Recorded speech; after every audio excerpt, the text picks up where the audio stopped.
just checking I was recording. So some of you might have seen that video that I put up the other day of my live gig that I was doing. I do these gigs in like a solo setting where it's just me in a steakhouse basically, with a guitar and a looper pedal and a freeze pedal, and basically I have to come up with music for an hour. This is something I've been doing now for only a few months, three months maybe, 4 months. And when I first got offered to do it, I was thinking, okay, this is probably the time where I should start doing something like this, because for 2 years now maybe I've been like working on jazz arrangements of stuff like every week, and I thought it was time that I should probably actually try and put some of this stuff that I've been practicing into practice. Maybe 2 years ago as well, I was offered other kinds of gigs like this, and I turned them down because I was like, well, I'm not sure I could do that. So anyway, we're where we are now, and I do these sorts of gigs, so it's kind of a fun thing. The first thing to say was that the only part of this song really that I've ever played before is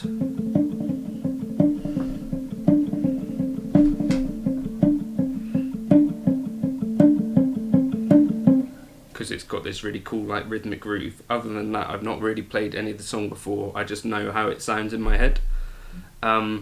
You might have thought that that was an arrangement that I worked on or something. It's not. I don't really tend to work on arrangements for stuff too much anymore. I pick like a jazz song or a pop tune a week that I do something with, but on these types of gigs I like to sort of either take requests or stuff like that. So someone in the crowd, a friend of mine called Mitch, said, "Do you know any Steely Dan?" And I don't, but for some reason in my mind, Steely Dan, Reeling in the Years, Tears for Fears, Rule the World is how I ended up thinking that I could do something with this tune. So in my head I'm hearing, and I start that loop, and I know that's a fairly ambiguous like riff melody, so I know that I can do something around that, and that's what I'm doing. So I picked a key at the very start, so F major. I don't know if that's the original key or not, but I think very much in a home key. So F major, for example,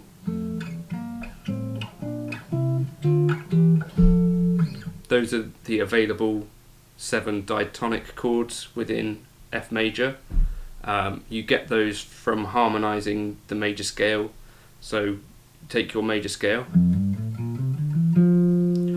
and then harmonize in triads. You get F, G minor, A minor, B flat major, C major, D minor, and then this weird little diminished thing, and you're back. So that's the basis of my kind of harmony for a lot of this stuff. Everything is coming from the actual key that I'm in. So if I'm in F major, for example, I can grab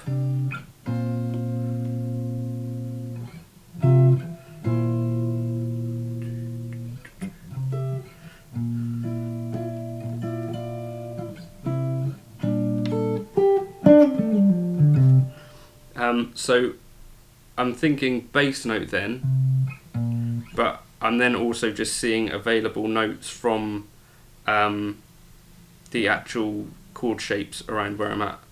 So that I think is the basis of where these kind of ideas come from. So I did a video on this on my approach to chord melody in respect to the song Don't Know Why, I think, which I chucked in the middle of a video, and some people said, "Oh, have you got an arrangement for that?" And the answer was not really no, it's just something that I chucked in there because I can do this sort of thing now. But in that video, I think what I say is it's important to be able to play the melody of the tune. It just so happens that I've been doing this for so long that if I can hear a simple melody in my head playing, then I can generally play that melody, and I can also hear the harmony behind it and play that. And where I think that comes from is that growing up as a kid, I went to church and all that stuff and had music playing all the time and played in the teams, and also I grew up playing piano from the age of 5, picked up a guitar at age 8, and throughout that I was kind of taught to listen to stuff, I guess. My guitar was learnt primarily just through ear initially, so like learning old Thin Lizzy albums and stuff. So anything diatonic I can more or less hear now and go, okay, that's chord 2, or that's chord 4, or chord 5. If you start to mix that up a bit, like Stevie Wonder does, then I have to think about things a bit more. So I couldn't necessarily do this kind of on-the-fly arrangement of every single tune, but if you pick simple tunes that are suited to this sort of thing, it can be done. So if you take the melody,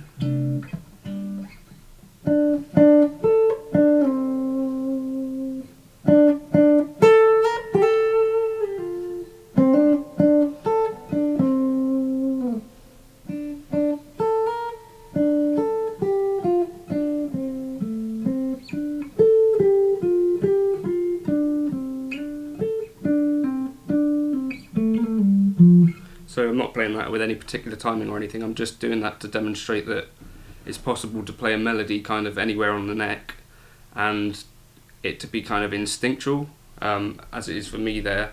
So that's maybe something firstly to work on. So if you're thinking, oh, I want to do this kind of thing, I would guess that probably the most important part of any song is actually the melody, because that's the bit that you can sing.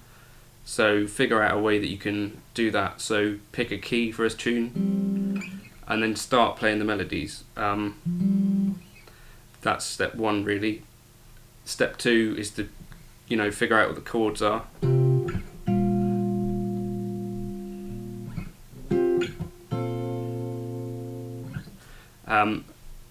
You'll find that there are certain voicings, I think I've said this before, that you'll gravitate towards more depending on what the melodies are and how you're choosing to play the melodies. And also don't forget, you don't have to play every single thing.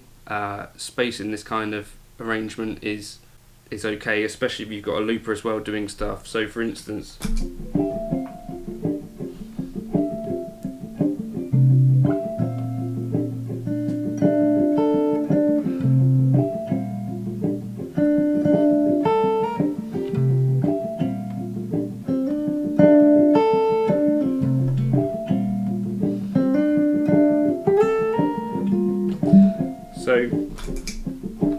for a lot of those, I'm doing sort of 2-note chords. Not everything has to be a full, voicing, as long as you get in some key bass notes in there. The melody and the harmony will hopefully jump out of the song. Similarly to things like if you wanted to chuck in a bass line, that's probably something you're going to have to work on separately, because if you're playing 2 melodies at a time, for instance, that's something super tricky, and you've got to hold the 2 ideas in your head at the same time. And for me, what that generally means is that I have to forget one of them, so that's in like the back of my mind just subconsciously, if I'm able to do it at all, which generally is not something I'm particularly good at. But so for instance, I play My Favourite Things.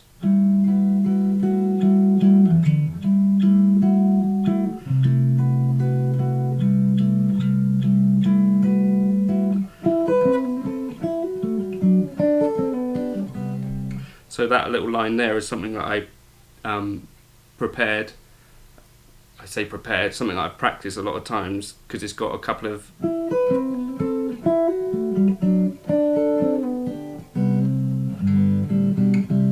so that's the sort of thing that I personally can't improvise or play particularly on the fly, but I guess it's something that I'd like to be able to do, so it's something to work on. So yeah, it's okay to keep things simple, and the main thing that I'm trying to do when I'm doing this sort of thing is to keep the melody there, but also just try and keep solid time. And on that particular gig, I did struggle with that a bit, particularly I think the speakers were slightly in front of me, so that's something to bear in mind for next time. Is if you're going to use a looper, you need to have it really kind of audible, because it's not a lot of the notes of a looper don't jump out as much as like a click, which is what I'm used to recording to.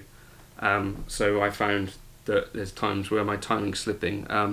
Obviously that's going to happen anyway if you're trying to do this sort of thing on the fly, unless you've got really rock solid everything, which I don't. So that's something I've listened to and I need to work on. With all of my stuff particularly, I'm thinking, what is the home of what I'm playing? And by home I mean, where is the one, where is the root, where is the major key that is home for this tune? And if it's a jazz tune, it's where are those homes, because a lot of jazz tunes will go through a few of them.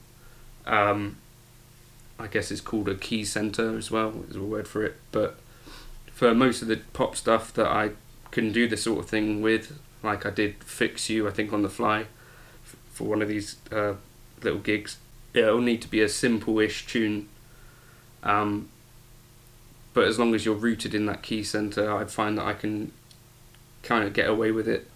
The melody's the most important thing, and the more you do this kind of thing, the easier it kind of gets. Not that it's ever easy, and I get super nervous doing it, and it is always a challenge, but I find that I have to stop thinking about it altogether and just try and let the thing happen. And so I found on this gig some of the stuff that I prepared or practiced beforehand, I played through these tunes a few times, went considerably worse than Rule the World, which I've never played, which is probably an issue with my overthinking stuff, but it's something to bear in mind, especially on a gig, this kind of thing. Headspace is kind of important, so you're not getting in the way, and also mistakes kind of happen, you've got to just let them go, and I guess that's also why I find this kind of thing more potentially interesting than actually planning an arrangement and playing an arrangement over and over until I know it inside out, because I've heard players like Bill Evans, and you can hear them play like an intro, which you hear them play it the first time, you think, oh, that's awesome, and then I watched another video of them rehearsing that intro, and it's not that that's a bad thing or anything, it's just something in my head like, right, okay, so that's not everything has to be completely improvised. So yeah, that's probably what I would suggest steps for this. The looper helps as well, because it means you've got something to take care of some of the timing. The timing is one of those things that can kind of go out of the window when you try to do this sort of thing, so maybe in the first instance you want to try it with a metronome, or a loop. You maybe want to try it slower than the original thing goes, and yeah, break it down into parts. For instance, this is the most difficult part of the song, because you've got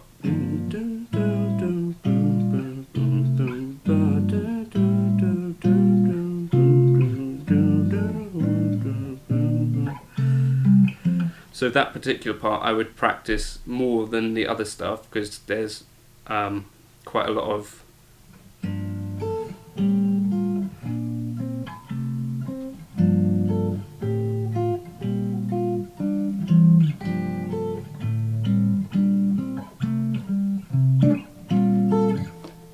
so that's particularly a tricky part of the song. So there's a few routes through that. That was just one, but you might find the more that you play a particular passage, other novel ideas kind of jump out at you, or they might not. But yeah, these are just some of my thoughts on this kind of playing. Drop some questions in the comments, I think, because this is just my first kind of effort to discuss the particular playing in that video, and the ideas behind it. So let me know if there's anything I can discuss further that would be helpful. And yeah, thanks for watching. You can like and subscribe if this is the sort of thing you're into, or if it's not, that's also fine. Yeah, thanks for watching.